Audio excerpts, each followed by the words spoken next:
Captain Lee Minho stood on the bridge of the UES Iron Will, his hands clasped behind his back, as he watched the strange ship approach.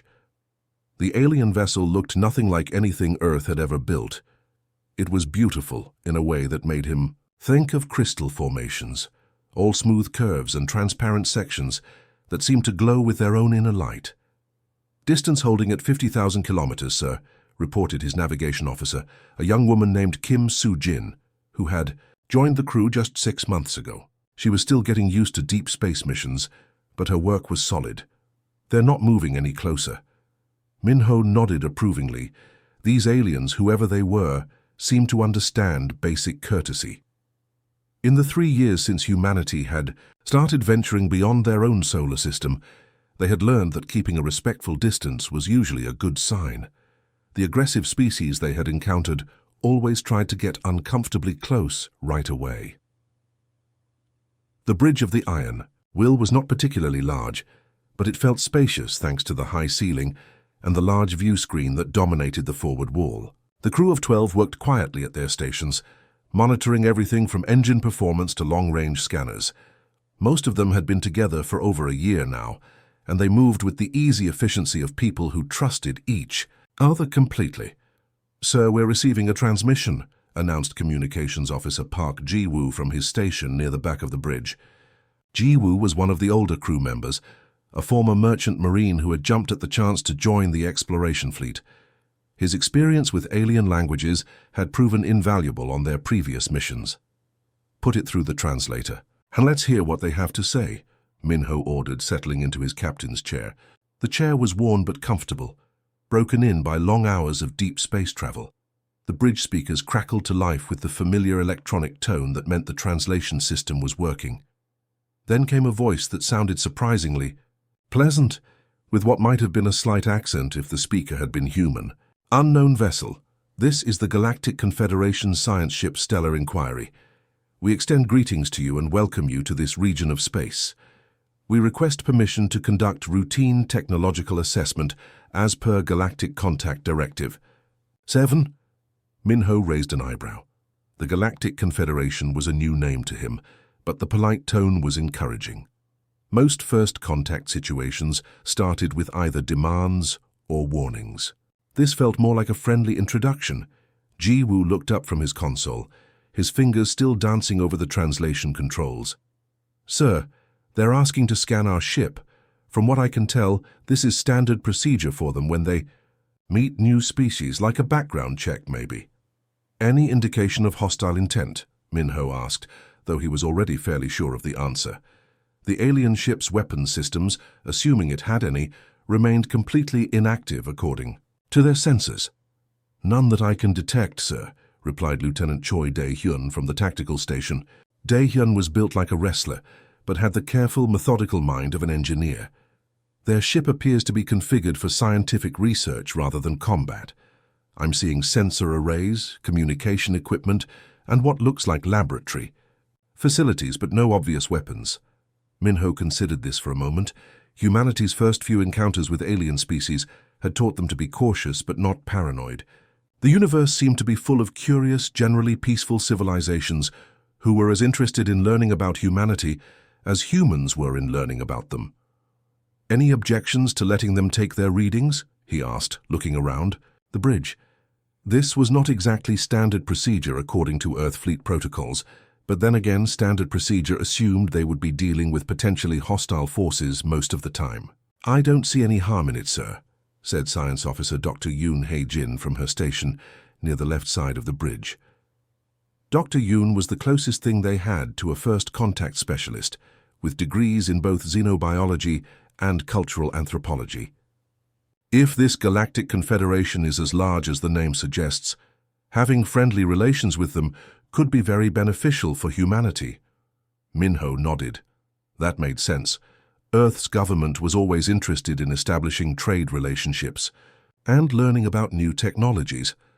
A few scans seemed like a small price to pay for goodwill with what sounded like a major galactic power. "Grant them permission, Ji-woo," he ordered. "Tell them we're happy to cooperate with their standard procedures." Ji-woo's fingers flew over his console as he composed the response. Within moments, The reply was transmitted back to the alien vessel. What Captain Lee Min-ho and his crew did not know was that, aboard the Stellar Inquiry, Science Officer Krixtal was preparing his equipment for what he expected to be a routine cataloging of another primitive species. The Zelthari had been members of the Galactic Confederation for over 2,000 years, and in that time they had encountered hundreds of newly spacefaring civilizations. The pattern was always the same. A species would develop basic fusion drives, build ships with simple metal hulls, and arm them with crude projectile weapons or early energy systems. They would venture out into space, full of wonder and excitement, completely unaware of how primitive their technology truly was compared to the rest of the galaxy. Krixtal expected these humans to fit the same pattern perfectly. Science Officer. Krixtal settled into his scanning station aboard the Stellar Inquiry, his four eyes adjusting to different light spectrums as he prepared for what should have been a simple routine procedure. He had done this exact same scan literally thousands of times over his career. New species, old species, it didn't matter. The process was always identical, and the results were always predictable. His scanning equipment hummed to life, sending out invisible beams of energy that would bounce back from the human vessel and tell him everything he needed to know about their technology level. Hull composition, power systems, weapons capabilities, engine design. Within minutes, he would have a complete technological profile that would help determine where these humans fit in the galactic hierarchy. The first readings appeared on his screen, and Krixtal's primary eyes widened in confusion. The numbers made no sense. According to his instruments, the human ship's hull wasn't made of any material he recognized. In fact, it wasn't made of any material that should exist according to known physics. "This cannot be correct," he muttered to himself, his secondary eyes blinking rapidly while his primary eyes stayed focused on the display. The readings showed exotic matter configurations that violated several fundamental laws of the universe. Either his equipment was malfunctioning badly, or these humans had somehow discovered materials that the rest of the galaxy had never seen before. Krixtal ran a quick diagnostic on his scanning array. Everything checked out perfectly. The equipment was functioning normally, which meant the impossible readings were actually coming from the human ship itself. But that was clearly impossible. Commander Velnoth approached from behind, his heavy footsteps echoing in the quiet science bay. The Zelthari commander was old even by his species standards, with the kind of experience that came from decades of first-contact situations. He had seen every type of newly spacefaring civilization imaginable, from the barely functional to the surprisingly advanced. "What's taking so long, Krixtal?" Velnoth asked, peering over the science officer's shoulder at the display. "This should be a simple scan of a primitive vessel." Krixtal gestured helplessly at his screen. "Commander, these readings don't make sense. The hull appears to be constructed from materials that shouldn't exist. Look at these molecular configurations. They're completely impossible according to everything we know about matter and energy." Velnoth studied the display for a long moment, his own four eyes narrowing as he tried to make sense of the data. He had seen some unusual technologies in his time, but nothing like this. The readings suggested that the human ship was built using principles that were completely unknown to Confederation science. "Run the scan again," he ordered, his voice carrying the authority of someone who had commanded starships for longer than most species had been spacefaring. "Double the intensity. Maybe we're not getting deep enough readings to see what's really there." Krixtal nodded and began adjusting his equipment. If the first scan hadn't been powerful enough to penetrate whatever exotic shielding or hull materials the humans were using, then a stronger scan should reveal the more conventional technology that was surely hidden underneath. Meanwhile, aboard the Iron Will, Lieutenant Kim So-young was monitoring her sensor console when she noticed the change in the alien scanning beam. The young officer had been with the exploration fleet for just over 2 years, but she had developed an excellent feel for how different types of sensors worked. "Captain," she called out, turning in her chair to face Minho. "They're scanning. Curse again. Much stronger this time. The intensity is about double what it was before." Captain Lee Min-ho looked up from the technical report he had been reading. The report contained details about their latest engine modifications, improvements that had been made during their last resupply stop at the orbital station around Proxima Centauri. The engineers there had installed some new components that were supposed to improve their faster-than-light travel efficiency. "Any cause for concern?" he asked, though his tone suggested he wasn't particularly worried. The alien ship had maintained its respectful distance, and their communications had been polite and professional. So Young shook her head. "Not really, sir. It's just a more intensive scan. Maybe they didn't get the readings they wanted the first time." Min-ho shrugged and returned his attention to the technical report. "Let them look," he said calmly. "Maybe they'll learn something interesting about human engineering." What the captain didn't realize was that the aliens were indeed learning something interesting, but it was far more than they had bargained for. The second, more powerful scan penetrated much deeper into the Iron Will's hull structure, revealing energy signatures that should have been completely impossible. Back on the Stellar Inquiry, Krixtal watched in growing alarm as his instruments began displaying readings that made even less sense than before. The power source at the heart of the human vessel was unlike anything in Confederation databases. It appeared to be generating energy levels that should have been impossible to contain, let alone control. Worse yet, his scanning equipment was beginning to show signs of stress. Warning lights flashed across his console as the instruments struggled to process the incomprehensible data they were receiving. Some of the more sensitive components were actually beginning to spark and smoke as they overloaded trying to analyze the exotic energy signatures. "Commander," Krixtal said, his voice tight with worry, "you need to see this. Whatever power source the humans are using, it's beyond our comprehension.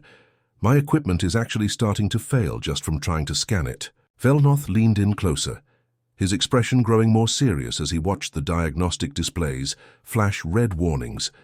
In all his years of first contact situations, he had never seen scanning equipment react this way.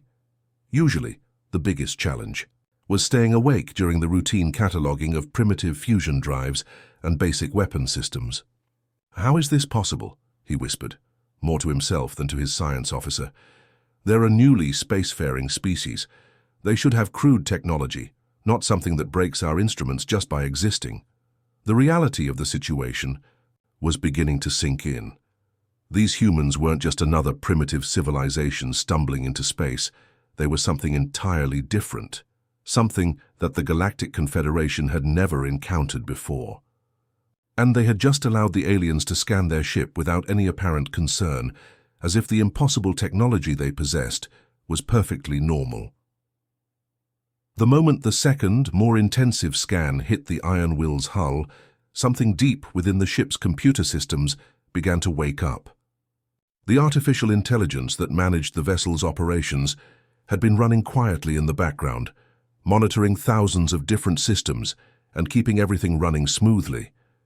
But now, as the alien scanning beam penetrated deeper into the ship's structure, the AI began to interpret the situation very differently than the humans on the bridge.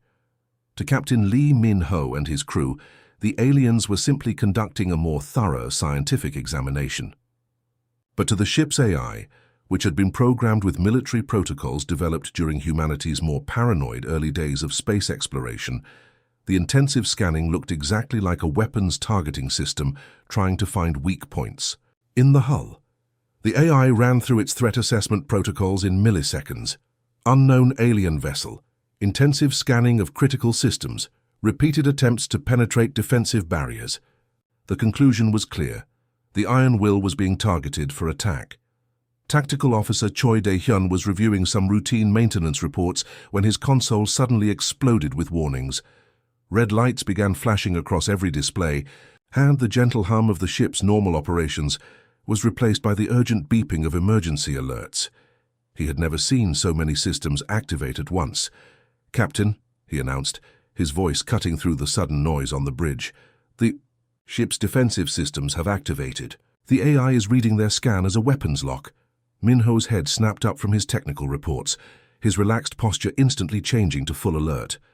"What? How is that possible?" "I'm not sure, sir," Dae-hyun replied, his fingers flying over his console as he tried to understand what was happening. "The AI is interpreting the intensive scan as a targeting attempt. It's activated full defensive protocols. Around the bridge, other crew members were suddenly dealing with their own cascading alerts. Systems that had been dormant since the ship's construction were coming online, drawing power from the main reactor and preparing for combat operations that the crew had never seen before. Dr. Yoon Hae-jin looked up from her science station, her face pale as she read the energy readings from the ship's internal sensors. "Captain, I'm seeing power buildups throughout the ship that I didn't even know were possible. What kind of weapon systems does this ship actually have?" That was an excellent question, and one that Min Ho realized he didn't have a complete answer to. The Iron Will had been built by a consortium of Earth's most advanced military contractors, but the specific details of its defensive capabilities had been classified above his security level. He knew the ship was well-armed, but he was beginning to suspect that well-armed might be a considerable understatement. Warning lights bathed the entire bridge in red as the ship's transformation continued. The gentle lighting that had made the bridge feel comfortable and welcoming was replaced by the harsh glare of emergency illumination. Displays that had shown peaceful exploration data were now filled with tactical information and weapon system status reports. Lieutenant Kim So-young watched her sensor displays with growing amazement. "Sir, the hull is changing. I'm seeing weapon ports opening all along the outer sections. Some of these systems, I've never seen anything like them in any of our training manuals." Outside the ship, the Iron Will's true nature was beginning to reveal itself. What had appeared to be a simple exploration vessel was transforming into something that looked like it belonged in humanity's worst nightmares about future warfare. Sections of the hull that had seemed like ordinary plating were sliding away, to reveal weapon systems that didn't look like anything built by human hands. The most disturbing part was that some of the weapons didn't seem to follow normal physics. Instead of the familiar shapes of missile launchers or energy cannons, these systems appeared to bend space around themselves, creating visible distortions in the fabric of reality itself. Aboard the Stellar Inquiry, the change was immediately obvious to every sensor on the ship. What had been a quiet scientific examination suddenly became a potential life-or-death situation as alarms began shrieking throughout the Zelthari vessel. Commander Velnoth felt his 4 hearts skip a beat as he watched the displays showing the human ship's transformation. In his decades of military service, he had seen weapons that could destroy planets, energy systems that could power entire star systems, and defensive technologies that could stop almost any attack. But he had never seen anything like what was happening to the human vessel. "By the 7 suns," whispered Science Officer Krikstal, his voice barely audible over the screaming alarms, "what have we awakened?" The question hung in the air like a death sentence. The human ship had gone from looking like a peaceful exploration vessel to something that appeared capable of rewriting the laws of physics. Weapon systems were emerging from the hull that seemed to manipulate space-time itself, creating energy signatures that made their most advanced sensors overload and fail. "Commander," called out the ship's tactical officer, his voice tight with barely controlled panic, "I'm reading energy buildups that shouldn't be possible. These humans, their weapons are operating on principles we don't understand. Some of these systems appear to be manipulating the fundamental forces of the universe." Velnoth stared at the tactical display, watching as the human ship continued its transformation. What terrified him most was that this didn't look like a ship preparing for battle. This looked like a ship that had been designed from the ground up to be something that could challenge the very concept of conventional warfare. The aliens had approached what they thought was a primitive exploration vessel, expecting to catalog basic fusion drives and simple projectile weapons. Instead, they had apparently awakened something that possessed technology so advanced it made their own military capabilities look like toys. "Sir," the communications officer called out, "should I send a message to the humans? Try to explain that we meant no harm." Velnoth considered this for a moment, then realized that any communication might be interpreted as another hostile act. The humans had clearly built their ship with the assumption that anyone conducting intensive scans was preparing for an attack.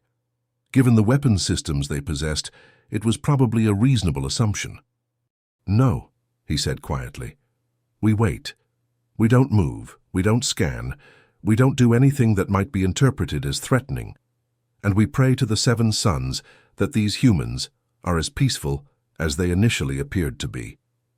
Captain Lee Min-ho stood on the bridge of the Iron Will, watching the tactical display as the alien ship began moving away from them at increasing speed. The Stellar Inquiry wasn't exactly fleeing, but it was definitely putting distance between itself and the human vessel as quickly as possible, while still maintaining some dignity. The transformation of his ship had been as much of a surprise to Min-ho as it apparently was to the aliens.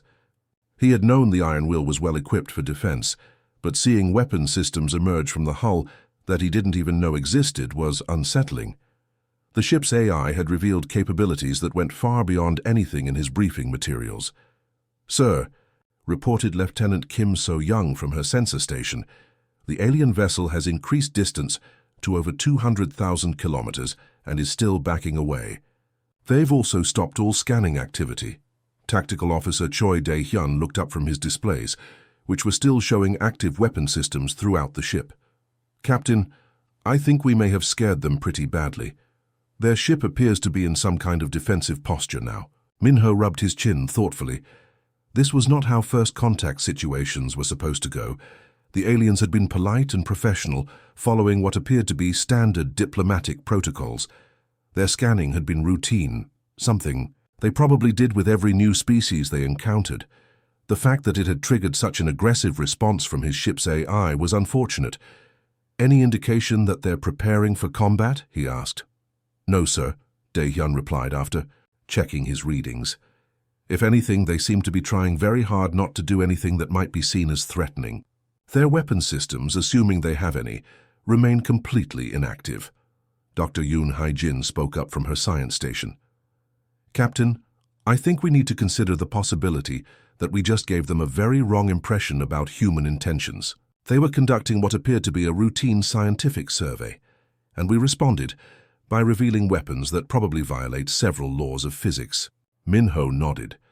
That was exactly what had happened, and it was exactly the kind of misunderstanding that could lead to interstellar incidents. The last thing humanity needed was to develop a reputation as an aggressive species that responded to scientific curiosity with military threats. "Stand down, weapons," he ordered, his voice carrying clearly across the bridge. "All systems return to normal operations." The bridge lighting immediately began to shift back from the harsh red of combat alerts to the warmer tones of normal operations. Throughout the ship, weapon systems that had emerged from the hull began retracting, and the exotic energy readings that had been overloading the alien sensors began to fade. "Open a channel to the alien vessel," Min-ho continued. "Let's see if we can explain what just happened." Communications Officer Park Ji-woo worked at his console for a moment, then nodded. "Channel open, sir."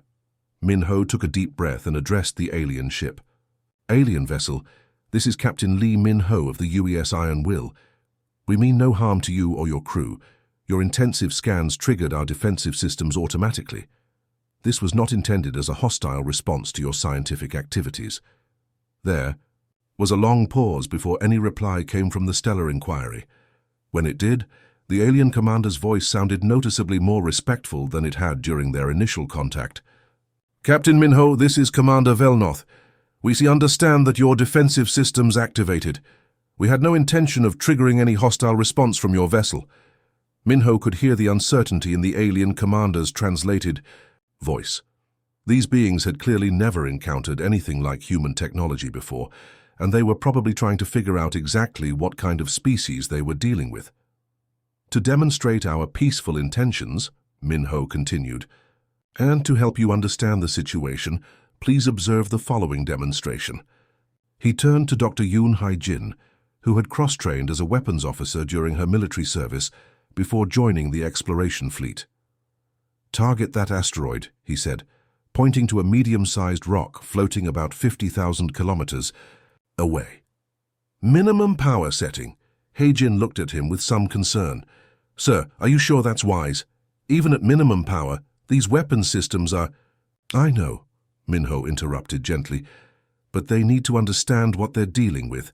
Better they learn now in a controlled demonstration than later in a potential conflict."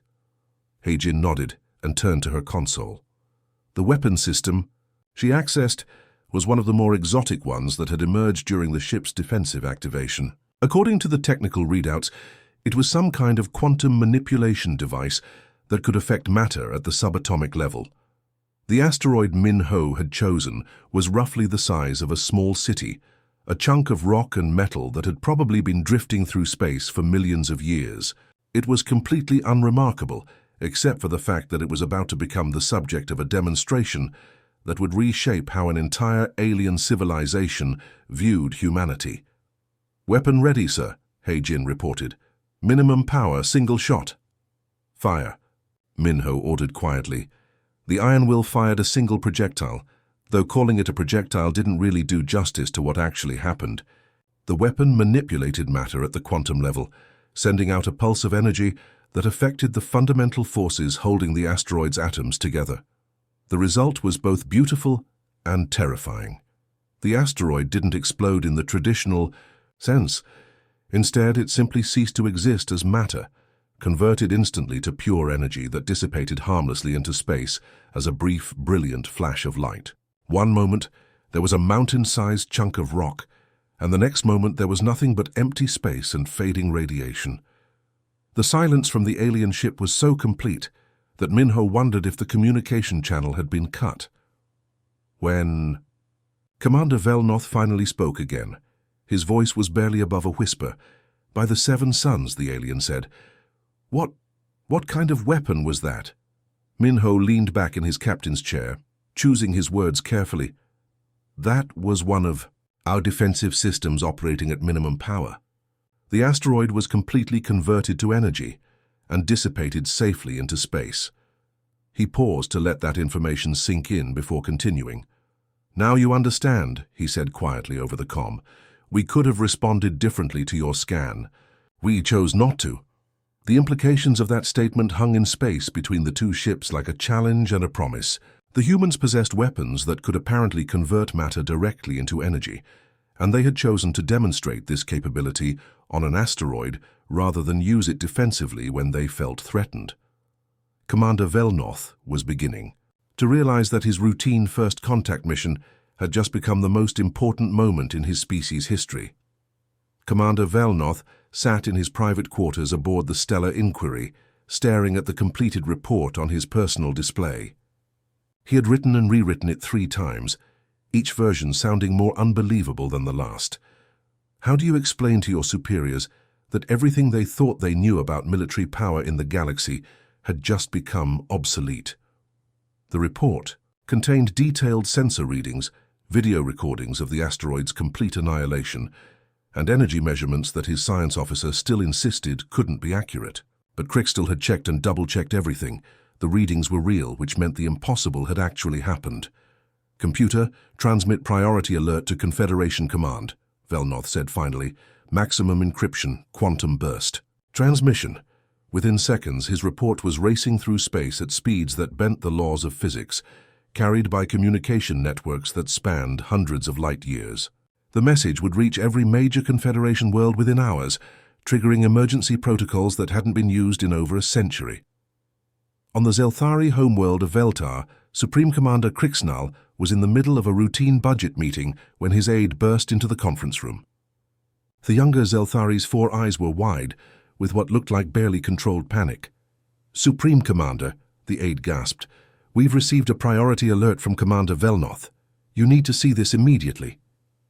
Crixnal excused himself from the meeting and followed his aide to the communication center. As he read through Velnoth's report, his expression grew more serious with each paragraph. By the time he reached the part about the asteroid demonstration, he was already reaching for the emergency communication console. "Contact all member worlds," he ordered. "Emergency session of the Galactic Council. Priority Alpha. This is not a drill." Similar scenes were playing out across dozens of worlds as Velnoth's report reached military commanders, political leaders, and scientific advisors throughout Confederation space. The Aquarian Defense Ministry called an emergency meeting at 2 in the morning local time. The Crystalline Collective's High Assembly went into closed session immediately. Even the normally calm, ethereal consciousness sent urgent messages to all its distributed nodes. Within 6 hours of Velnoth's initial transmission, representatives from every major Confederation species were gathering in the Great Assembly Hall on the neutral world of Nexus Prime. Emergency sessions of the Galactic Council were rare events, usually called only in response to galaxy-threatening disasters or the discovery of hostile alien empires. The massive hall, which could hold thousands of representatives from hundreds of different species, buzzed with nervous energy as beings who rarely agreed on anything found themselves united by a common concern. The humans had demonstrated technology that made all their military calculations meaningless. Commander Velnoth stood at the central podium, feeling very small despite the importance of his testimony. Around him, representatives from civilizations that had existed for millennia listened with growing alarm as he described his encounter with the human vessel.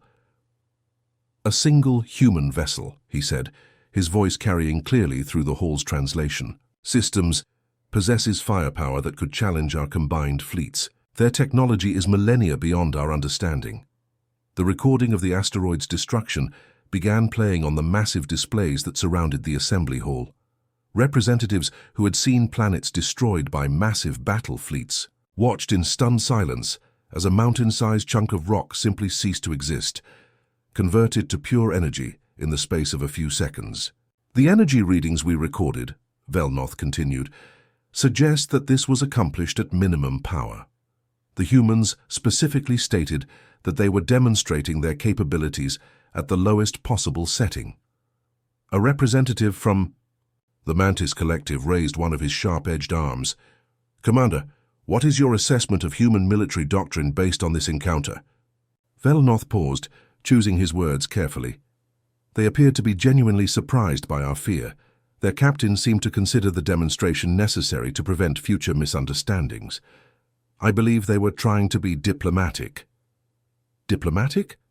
The crystalline representative's translated voice carried tones of disbelief. "They destroyed an asteroid with a single shot and called it diplomacy?" "Yes," Velnoth replied simply. "I believe they were showing us what they could have done to our ship if they had chosen to respond defensively to our scanning." The implications of that statement settled over the assembly like a cold wind. The humans hadn't just demonstrated superior technology, they had demonstrated restraint. They could have destroyed the stellar inquiry without effort, but they had chosen not to. In military command centers throughout known space, strategic analysts were reaching the same conclusion that the political leaders were discussing in the Great Assembly. Every wargame scenario they ran came back with the same result. Humanity was not to be provoked under any circumstances.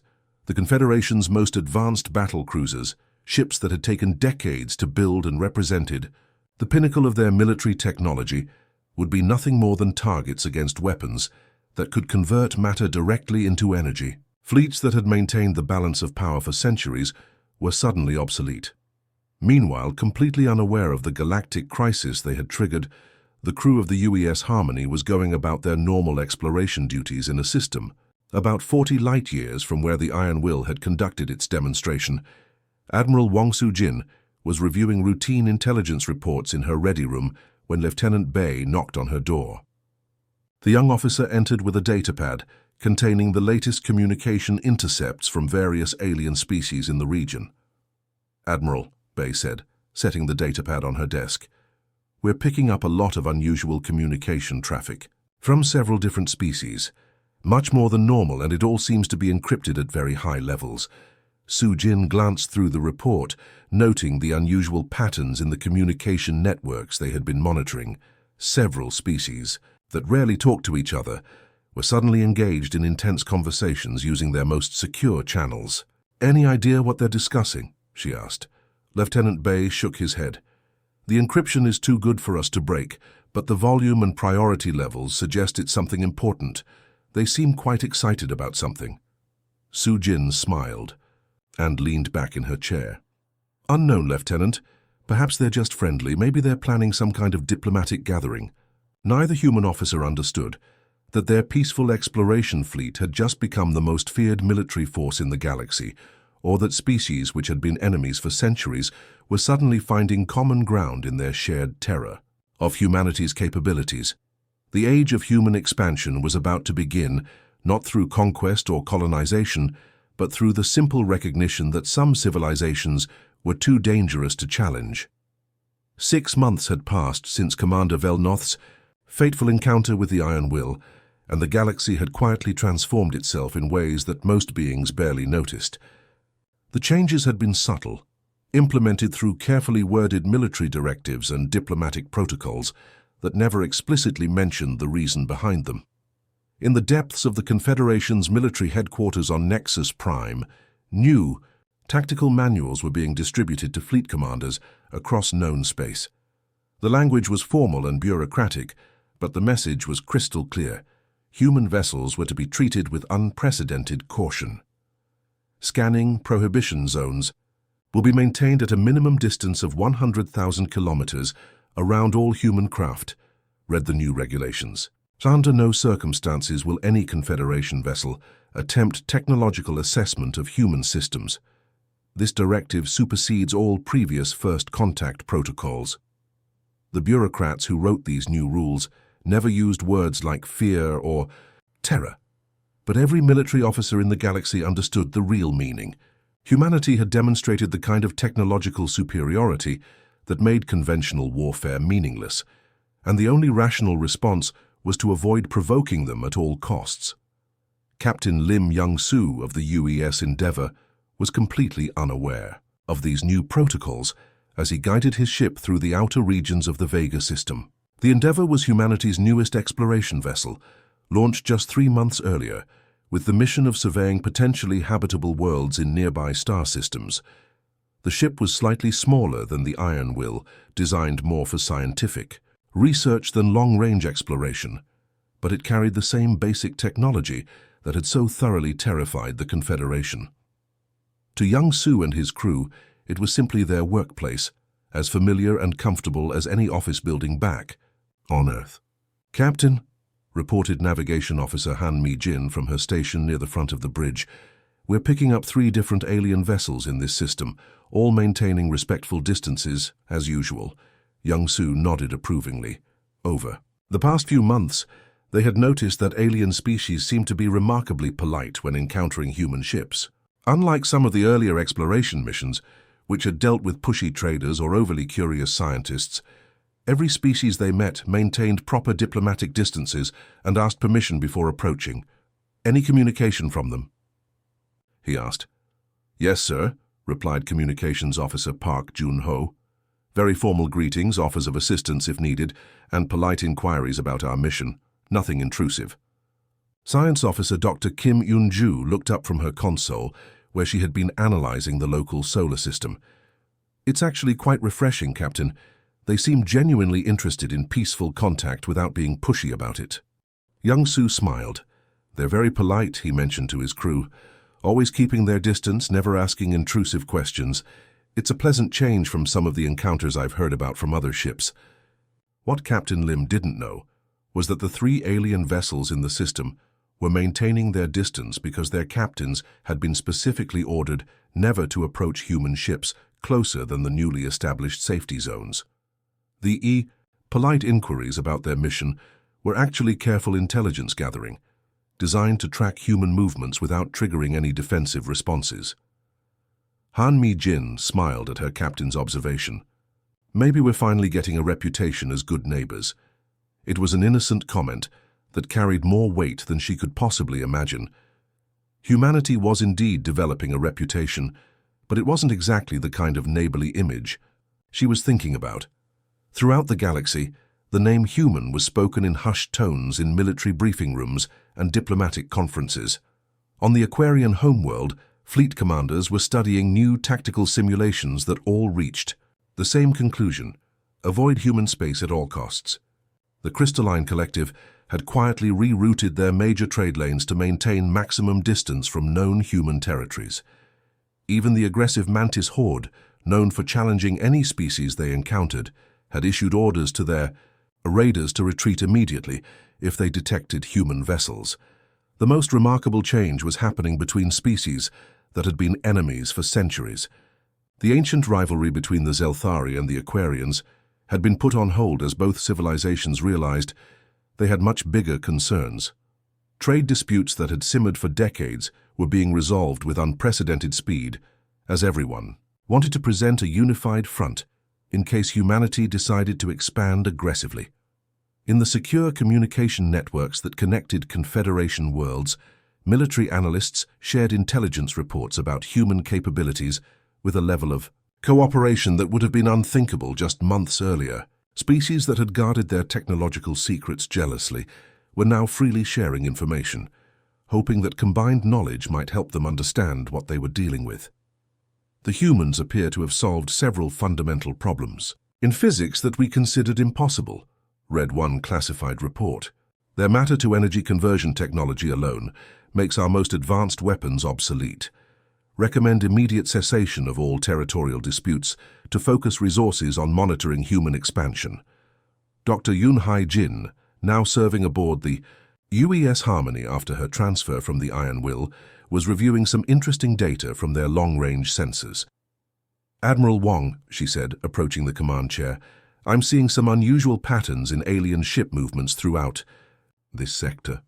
Admiral Wong Su-jin looked up from the exploration reports she had been reading. What kind of patterns?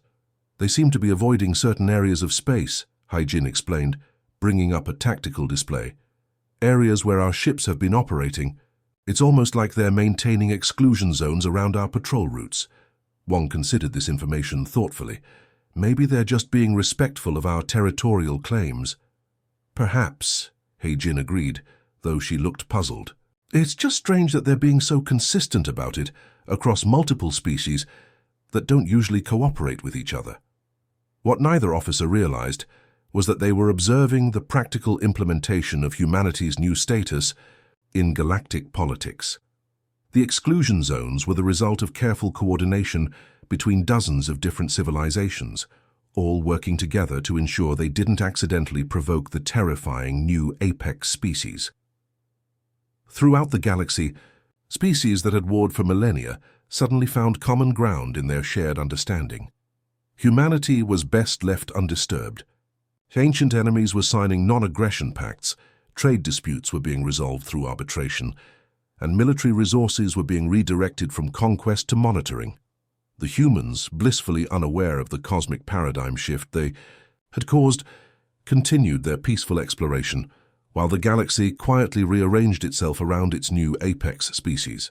They surveyed new worlds, conducted scientific research, and made diplomatic contact with dozens of civilizations, never realizing that each encounter was being carefully managed to avoid triggering their defensive capabilities. The age of human expansion had begun, not through conquest or colonization, but through the simple recognition that some sleeping giants are best left undisturbed. Humanity had achieved something that no other species in galactic history had managed. They had become the dominant power without firing a shot in anger. They remained explorers and scientists, driven by curiosity rather than conquest, while an entire galaxy rearranged itself around the awesome power they possessed, but rarely chose to use.